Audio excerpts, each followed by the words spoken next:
¿Qué significa la democratización de los pagos digitales y cómo impacta esto en la vida de los ecuatorianos? Conecta RT nos explica. ¿Existe una receta para el éxito? Podríamos preguntárselo al chat GPT, pero mejor te traemos a los maestros Jedi de los negocios y te contamos cómo lo hicieron en Interview. Hola, bienvenidos a un episodio más del podcast de Forbes Ecuador. Hoy tenemos el gusto de estar con Brian Ayales, gerente de innovación y desarrollo de Conecta Red, y también con Cristian Hernández, él es jefe de innovación de la misma empresa. Bienvenidos al podcast de Forbes Ecuador. Hoy vamos a hablar de un tema súper importante que creo que compete un poco a las personas que utilizamos, ¿no?, los pagos digitales, la democratización de los pagos digitales. ¿Qué nos pueden contar sobre eso? Y bienvenidos siempre.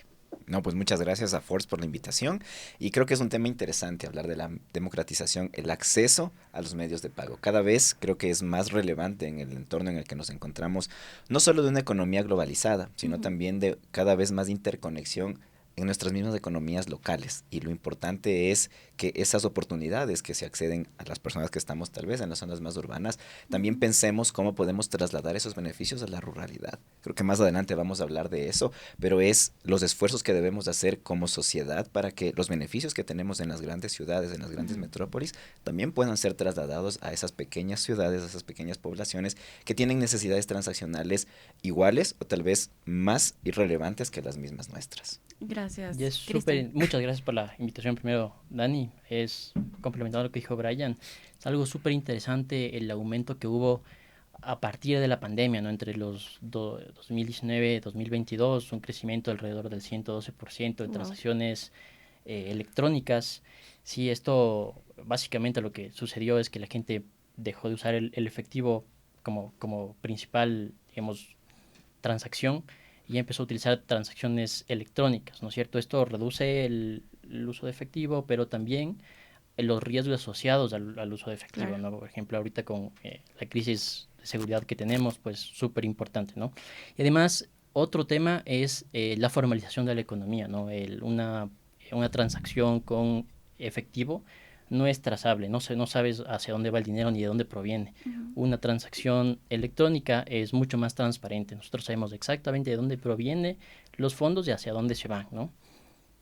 Y en el punto final de hacia dónde van los fondos es también trabajar en beneficios para las personas que realizan este tipo de consumos, porque puedes efectivamente identificar o generar campañas que les permitan tal vez acceder a beneficios adicionales por sus mismas compras. Esa trazabilidad que nos van a dejar el uso de medios de pago electrónicos permiten también que esa formalización de la economía cada vez tenga un poco más de fuerza, que de cierta manera también se va a trasladar para que la experiencia que van generando estos usuarios pueda ya ser visible, y de cierta forma lo que es visible podemos controlar, podemos mejorar, podemos aplicar ciertas iniciativas que también van a apoyar para que las personas tengan más seguridad al momento de realizar sus transacciones. Hablamos un poco sobre el tema de la ruralidad, ¿no? Estamos hablando de que quizás la inclusión financiera tiene que ver con la democratización de pagos digitales. Sí, por supuesto. Imagínate, por ejemplo, hay productos y servicios, por ejemplo, las billeteras móviles, como un punto de origen para una persona no bancarizada unirse al sistema financiero, ¿sí? Porque, digamos, no tienen, primero, un poco de falta de conocimiento de qué productos existen, a cuáles pueden acceder, y una vez que ya logran, porque prácticamente todos tienen un teléfono, hay más teléfonos que habitantes, con conexión a internet, accedes a una billetera móvil, puedes empezar a hacer desde pocos pagos, ¿no es cierto?, a transferencias personas a personas o a comercios, o si eres emprendedor es súper importante porque puedes recibir pagos. Sí, entonces, aparte de fomentar la inclusión financiera, yo creo que podemos toparlo más adelante, un tema relacionado con la interoperabilidad, pero creo que vamos primero por la inclusión financiera, ¿no? Y la ruralidad. Y en esa parte hay un desafío interesante. Si bien, como lo dijo Cristian, existe ya un porcentaje interesante de personas que ya tienen un teléfono inteligente, un teléfono que permite implementar o aplicar otro tipo de funcionalidades.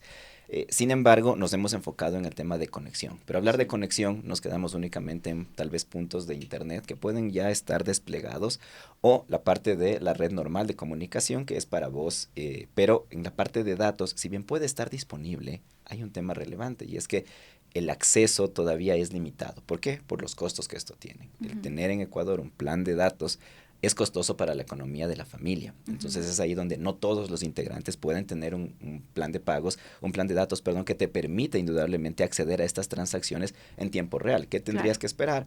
Llegar a tu casa en el momento en el que ya tienes una conexión a una red de datos fija. Y sobre todo porque no podemos llegar, o sea, es decir, vamos a un lugar, a una comunidad que es un poco lejana y no tenemos acceso a internet porque no tenemos señal. Efectivamente. O lo que llega tal vez es la señal de voz, pero es la única la que de nos... móviles quizás no nos funciona. Y ese es el tema para aplicar estas nuevas iniciativas, como las billeteras móviles, o realizar los aplicativos móviles de las mismas instituciones financieras, que le permiten ya tener un abanico interesante de transacciones, pero si no logramos cumplir esa parte que es muy relevante, no vamos a permitir que el ecosistema pueda afianzarse cada vez más en estos lugares que también son rurales. Claro, y que funcione un poco más. Las proyecciones indican un aumento importante en las transacciones de comercio electrónico y pagos digitales en este 2024. ¿Por qué tenemos este crecimiento y qué cambios de mentalidad estamos viendo, obviamente, en los usuarios para que se dé este incremento? Bueno, como lo mencionó Cristian, hay el post-COVID, ¿no? Creo que fue una aceleración interesante, no solo para nuestra economía nacional, sino para la economía mundial, de cómo dejamos por diferentes aspectos, el mismo uso del efectivo, el temor que se tenía del virus y que pueda ser de cierta forma un mecanismo para trasladarlo. Entonces, nos dejó un aprendizaje interesante y aceleró esa adopción que debíamos tener en medios de pago digitales. De cierta forma, en los datos que nosotros hemos logrado revisar entre el 2019 y el 2021, el crecimiento en América Latina fue de cerca del 100% en el uso de medios de pago digitales. Y el caso específico de Ecuador fue un incremento del 50%, según los datos publicados también y revisados por Visa. Ese crecimiento, al final de cuentas, ¿qué cambió? El comportamiento de las personas. ¿Cómo realizo mis transacciones? Efectivamente, hemos visto que al menos en el primer semestre de este año hemos visto un incremento, todavía mantener ese incremento en el uso de medios de pago. Sin embargo, creo que no tenemos que ser tampoco ajenos a los inconvenientes económicos que estamos llevando ahora en Ecuador. La crisis energética, esa desaceleración en la economía ya presentada también por el Banco Central, nos va a generar, de cierta forma, en nuestras proyecciones como Conecta también hemos visto esa desaceleración, no alcanzar tal vez ese objetivo que estábamos buscando de las personas que también siguen ejecutando transacciones con medios de pago digitales, no con la misma frecuencia, porque en momentos de crisis que buscan hacer las familias buscan el ahorro, buscan no generar ese nivel de consumo. Entonces, si bien es un punto que va a ir creciendo, porque la tendencia del mundo va hacia allá, también tenemos que considerar la parte económica, que en un shock económico, más bien el consumo se tiende a relajar un poco. Y en ese sentido, Cristian, ¿cuáles serían estos desafíos? ¿No? Hablamos, lo decía Brian, solo el 50%, o sea, es un avance bastante visible, pero ¿qué nos hace falta? Entonces, ¿cuáles son esos desafíos de poder llegar al tema de la democratización de los pagos digitales? Hay un tema que es súper controversial, es digamos, la desconfianza en las poblaciones rurales, ¿no? El tener el efectivo en físico y después tenerlo a través de una pantalla. Entonces hay que tener muchísimo cuidado porque para generar confianza, las aplicaciones y los sistemas que hagamos llegar a los clientes finales, a los consumidores, tienen que ser estables, no tienen que caerse, tienen que poder ver el número de cuánto tienen en la cuenta, pero y sobre todo hay que darles la oportunidad para que ellos puedan materializar el dinero cuando ellos quieran, ¿no? Porque no podemos simplemente volcarnos a las transacciones electrónicas muy rápido, porque primero hay que generar esa confianza. ¿Cómo se genera esa confianza? Promoviendo la experiencia del usuario, ¿no es cierto? Si tienes una buena experiencia del usuario, tú vas a querer hacer más transacciones. Si tienes una mala experiencia, pues tú vas a poner un freno, ¿no? Vas a decir, no quiero transaccionar así. Entonces, por un lado, el desconocimiento. También sobre las herramientas digitales. Digamos, en la zona rural podrá ser, digamos, si vamos un poco más a la parte generacional, los jóvenes sí pueden conocer, digamos, de aplicaciones y todo eso, ¿no? Pero digamos que personas de la tercera edad hay que ayudarles un poco, hay que hacerles más intuitivas las aplicaciones, hay que generar programas para que ellos se puedan capacitar, para que enseñarles, sí, ¿no? Y la falta de educación financiera. Y aquí voy a topar un tema que quizás no solamente es de educación financiera, sino también en otros aspectos. Educación financiera, obviamente, para conocer cómo controlar tus propias finanzas, para conocer qué servicios puedes aplicar, qué productos puedes utilizar, pero también sobre los riesgos asociados, ¿no? Aquí hay un tema súper importante. Ahora existen, por ejemplo, muchas modalidades que ciberdelincuentes ocupan para hacer consumos no reconocidos, ¿no? Por ejemplo, me acuerdo que hace unos meses circulaba unos audios donde era como una banda que tomaba fotos a las tarjetas y luego empezaban a hacer consumos que era por las gasolineras. Entonces, darles esas herramientas para que conozcan, ¿no es cierto? Porque ahora, por ejemplo, tú vas a un restaurante, vas a una tienda, no necesariamente, y de hecho está puesto, no tienen que quitar tu tarjeta, sino tienes que tú pedir al POS. Claro. ¿Sí? Entonces serían esos 3 puntos principales para las barreras. Como desafíos, Sí. claro. Y en ese sentido, Brian, hablabas un poco sobre las nuevas tecnologías de pagos digitales. ¿Cuáles serían estas nuevas tecnologías que permitirían como cerrar esta brecha de la inclusión financiera? Bueno, el punto número 1 es la conexión. Uh-huh. Ya lo analizamos, Sí. es un tema también de la conexión en el momento de la verdad, el momento en el que vas a ejecutar tu transacción. Entonces, hay un tema interesante con el despliegue y el acceso, no solo en un tema de que esté disponible, sino que también que pueda ser accesible para las personas, para cada una de las familias que puedan originar sus transacciones. Una vez que ya tenemos una conexión, ahora sí puedo trabajar en los medios y disponibilizar los medios que requiere la población. Cristian mencionó algo muy relevante y es la adopción progresiva que se debe ejecutar de los medios de pago. Es un proceso evolutivo. Sí. En Conecta nosotros empezamos con nuestros servicios transaccionales con temas de tarjetas de cajero, o sea, para realizar transacciones únicamente de retiro. Y fue un proceso hasta llegar a hoy a un medio de pago de aceptación internacional. El apoyar nuestro crecimiento en también el conocimiento que vamos generando en las personas es lo que nos va a permitir que estas herramientas también puedan llegar a más. Ya hacia más adelante nosotros podemos hablar de los aplicativos móviles, estos pagos o disponibilizar QRs que simplifican el mecanismo de dame tu cuenta, dame tus datos. Claro. No, simplemente una lectura te va a permitir originar esa transacción, toda la información necesaria, el valor con la conexión disponible, entonces la transacción llega al otro lado y también permitir que estos medios de pago puedan ser en tiempo real, puedan afectar las cuentas de los tarjetavientes o de los socios o de cada una de las personas en cualquiera de las poblaciones donde se encuentren para que eliminemos esa barrera de la desconfianza que tiene que ir a la par también ese proceso de educación. Y también perdón, una vez que ya tenemos herramientas, hay instituciones tal vez que invierten en herramientas propias, pero el siguiente punto que le tocaremos más adelante es la interoperabilidad, ya empezar a relacionarte con ecosistemas mucho más abiertos, mucho más nacionales o globales, que también hagan universal ese destino de la transacción que yo quiero generar. Antes de avanzar con esta súper interesante entrevista, quisiera decirles a quienes nos escuchan y nos ven que nos pueden seguir en todas nuestras redes sociales como Forbes Ecuador y también leer todas nuestras historias en www.forbes.com.es.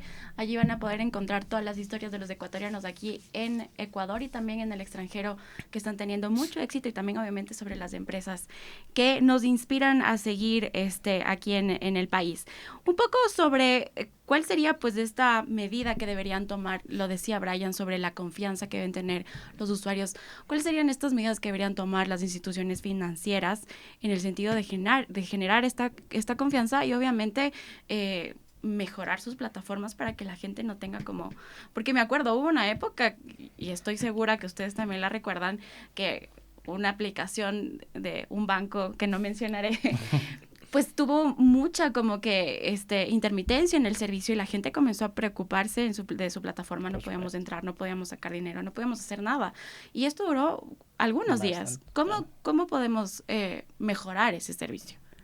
Bueno, evidentemente la parte tecnológica, esa debería ir de primera mano, ¿no? O sea, cumplir con estándares internacionales, obviamente garantizar la estabilidad del sistema sería excelente el 100%. Evidentemente ningún sistema puede garantizar esa cantidad de servicio en línea, pero también va de la mano con educación, ¿no es cierto? Con educación, con saber que quizás que tu dinero no va a desaparecer, está ahí seguro, sí, ahí los estándares internacionales avalan que está ahí, no va a pasar nada.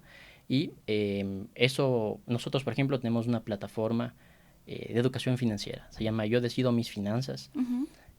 Nosotros hemos ya capacitado alrededor de 8,000 personas con alrededor de 18 entidades financieras.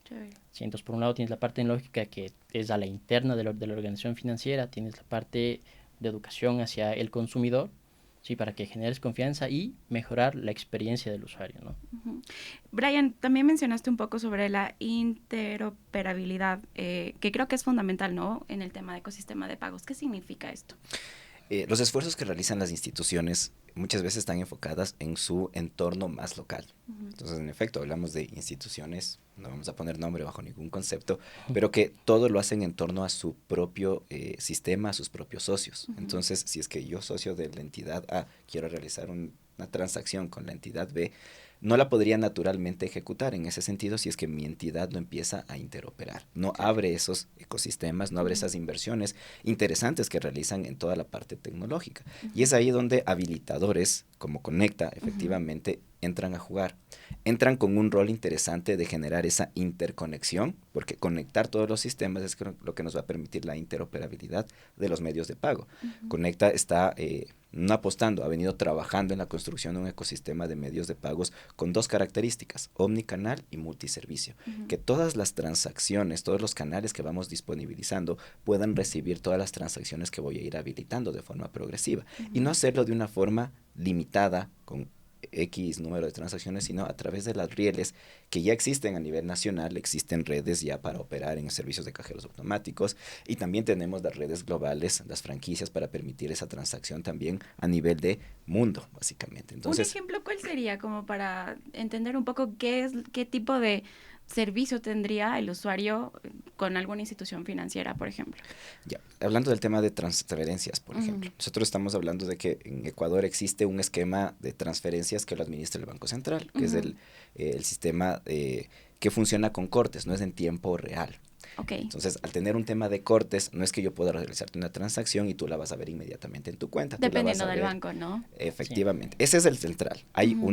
hay una red que igual forma mantiene un sistema de pago directo, pero es Ujú. también limitado, es para Ujú. cierto número de instituciones. Ok. Sin embargo, hay rieles como las de Visa. Visa Ujú. tiene un esquema de transferencias en tiempo real que se denomina Visa Direct, que lo Ujú. que va a permitir es que con afectación en mi tarjeta, en mi cuenta de débito, yo pueda enviar una transacción hacia cualquier destino de ese medio de pago. Se quiere Mm. decir una Cualquier tarjeta de Visa. esta franquicia. Si es que es de otro Efectivamente. banco y va a llegar el pago en ese momento. Independientemente. Ok. Efectivamente. Entonces, con eso ya permito esa interoperabilidad. ¿Cómo? Adhiriéndome a redes de pagos internacionales, globales, porque no solo me va a servir para transacciones nacionales, sino Ujú. también con las implementaciones correctas y con los procesos de habilitación que también por un tema de seguridad y de lavado de activos hay que controlarlo, Ok. también podría tener casos de uso hacia un cross-border, temas de transacciones como remesas que también se podrían ejecutar. Entonces, Ok. es un Algo, proceso constructivo. algo súper Cristian. interesante, y ahorita me acordé de uno de los grupos focales que nosotros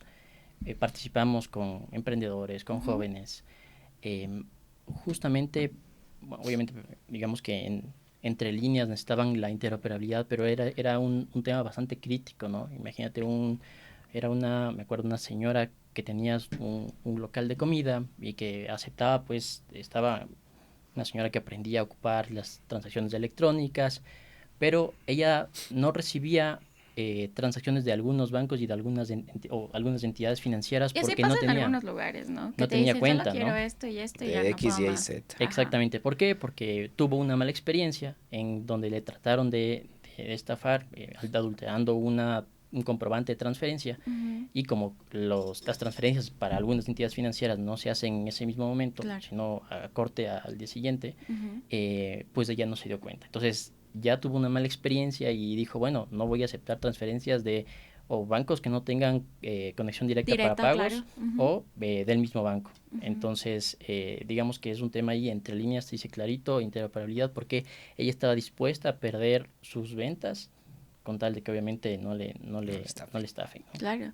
¿Y qué podemos hacer en ese sentido? O sea, ¿qué hace falta para que exista estas transacciones en tiempo real? Que no necesitemos, digamos, a partir de las 5 de la tarde, si yo decido hacer de un banco a otro que no es directo, me va a llegar en el siguiente día laboral, si es que llega, ¿no? ¿Qué hace falta?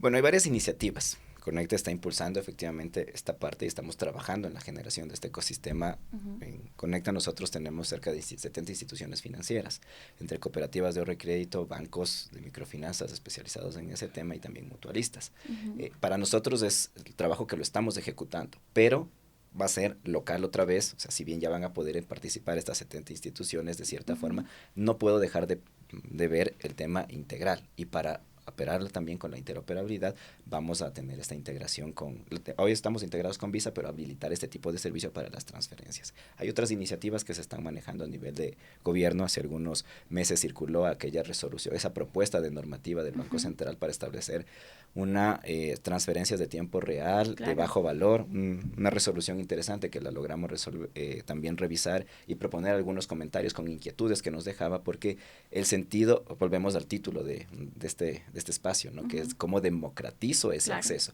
porque de cierta forma hoy es limitado, está inventado por ciertas instituciones, ciertos agregadores de pago, ciertas empresas que hemos tratado de generar esas integraciones, pero cuando ya es un tema más nacional, que está totalmente regulado hasta cierto punto. La regulación no es mala, la regulación siempre aplica para todos, efectivamente nos va a permitir construir ecosistemas seguros, fiables, y el siguiente punto que tal vez ya lo vamos a topar, que es el tema de costos, que también justamente es a eso iba. ¿Por qué los costos de transacción y mantenimiento de las cuentas digitales suelen ser una barrera para las personas?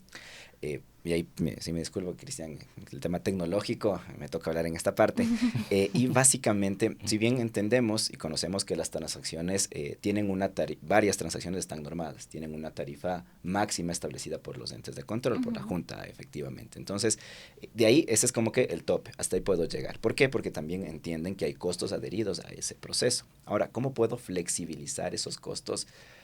Otra vez, es buscar integraciones que me puedan generar economías de escala. ¿Cómo? No hacerlo solo. Porque si lo hago solo va a ser mucho más costoso. Las inversiones en las plataformas que ya habíamos conversado, estándares de seguridad, procesos de masificación y de socialización, y complementar la educación financiera. Todo eso son inversiones fuertes que tienen que ser ejecutadas por los diferentes actores. Si lo hago solo, va a ser absorbido por una sola institución, por lo tanto, recuperar esos costos va a ser complejo. Difícil. Y es ahí donde los agregadores aparecemos, donde las redes podemos sí tener un abanico interesante de instituciones, realizar inversiones a nivel macro que puedan cada una beneficiarse indudablemente. Que involucra a todos, claro. Y que puedan al final del día trasladarse en transacciones con menores costos para los usuarios finales. En Conecta tenemos un ejemplo muy claro.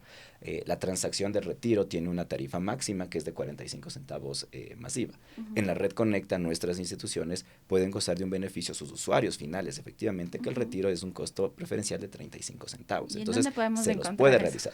Ser socio de alguna de las instituciones que forman parte de Conecta. Y tenemos desplegados a nivel nacional cerca de 800 cajeros automáticos. Pero los cajeros, ¿cómo los podemos identificar? O sea, es decir, ¿está con el logo de la institución financiera? Está con el logo de la institución, pero también con los logos de Conecta, Red Conecta. Ok. Entonces, efectivamente tienes un costo preferencial si eres socio de la institución. Entonces, hay iniciativas que puedes trabajar y la entidad ya tiene, si es que se flexibilizan sus costos, indudablemente también pueden implementar más soluciones adheridos a las redes. Chévere.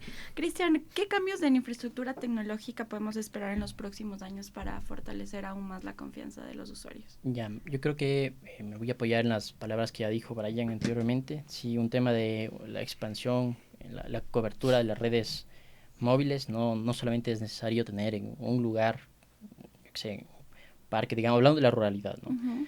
Sino expandir para que los teléfonos móviles pueden hacer transacciones. Incluso ahí existen transacciones que no necesitan redes móviles, sino a través de mensajes. Pero en primera instancia sería la expansión. Y por otro lado, la interoperabilidad. O sea, digamos que es un dolor súper fuerte para los usuarios finales el no poder hacer las transacciones o que te hagan la transacción y quedarte con esa expectativa hasta el siguiente día de se hizo, no se hizo. Y si se hizo el viernes, peor, llegó el lunes. Sí, o si se hace feriado, por ejemplo. Se hace feriado y nos vemos hasta el primer día hábil. Hasta el 5 de noviembre, después de 5 días de feriado. Exactamente.